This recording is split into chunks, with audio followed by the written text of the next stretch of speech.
ছেলেদের বলছি, সুখী দাম্পত্য জীবন পেতে এই 4 ধরনের বন্ধুর সাথে মেলামেশা করা যত তাড়াতাড়ি সম্ভব বন্ধ করুন। নাম্বার 1, যারা আপনি বিবাহিত জেনেও আপনার সাথে আপনার প্রাক্তন সম্পর্কে কথা বলে, তথ্য আদান প্রদান করে। মনে রাখবেন, বিয়েটা কিন্তু কোনো ছেলে খেলা নয়। আপনার স্ত্রী তার সব ছেড়ে একমাত্র আপনার ভরসায় আপনার হাত ধরে আপনার বাড়িতে এসেছে। আপনি হয়তো ভাবছেন সে তো আর কিছু জানতে পারবে না, কিন্তু একবার নিজের বিবেককে প্রশ্ন করে দেখুন তো, এই যে আপনি তার আড়ালে আপনার প্রাক্তনের সাথে যোগাযোগ করার চেষ্টা করছেন, তার সম্পর্কে তথ্য সংগ্রহ করছেন, এগুলো করা কি সত্যি উচিত? এটা কি একজন বিবাহিত পুরুষকে মানায়? যে কোনো সম্পর্কের মূল ভিত হচ্ছে বিশ্বাস। সেটাকে কিছুতেই ভাঙতে দেবেন না। তাই এমন বন্ধুর সাথে মোটেও যোগাযোগ রাখবেন না যারা আপনাকে সেই বিশ্বাস ভাঙার মতো কাজে উৎসাহ দেয়। নাম্বার 2, যে বন্ধু আপনাকে বেপথে নিয়ে যায়, অর্থাৎ আপনাকে নেশাদ্রব্য সেবনে উৎসাহ দেয় কিংবা জুয়ার আসরে নিয়ে যায়। মনে রাখবেন, আপনার পরিবার কিন্তু আপনার দায়িত্ব।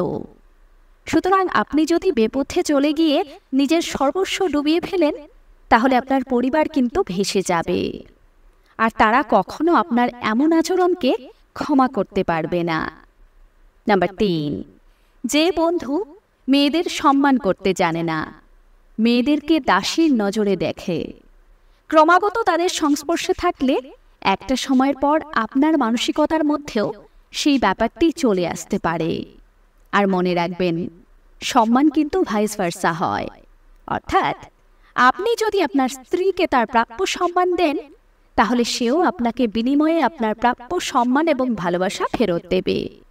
আর আপনি সম্মান না দিলে তার থেকে সেটা আশা করতে পারেন না। নাম্বার 4, আপনার যে বন্ধুটি চূড়ান্ত অপরিণামদর্শী, অর্থাৎ যার মধ্যে দূরদর্শিতার প্রচণ্ড অভাব, এমন মানুষ আলাদা একটা ফ্যান্টাসি ওয়ার্ল্ডে, অর্থাৎ কাল্পনিক বিশ্বে বাস করে। বাস্তবের সাথে যোগাযোগ কম বলে তারা নিজের জীবনে হুটহাট সিদ্ধান্ত নিয়ে ফেলে, এবং যার বেশিরভাগটাই ভুল হয়। তাই এমন বন্ধুর সাথে মেলামেশা করলে আপনি অল্প হলেও তার দ্বারা প্রভাবিত হতে পারেন। আর একজন সংসারী মানুষের জন্য এটা মোটেও ঠিক নয়। তাই এমন বন্ধুর সাথে কম মেলামেশা করুন। অবশ্যই তার আপদে বিপদে বন্ধু হিসেবে পাশে দাঁড়ান, কিন্তু তাকে আপনাকে প্রভাবিত করার সুযোগ দেবেন না। কথাগুলো কেমন লাগলো অবশ্যই জানাবেন। ধন্যবাদ।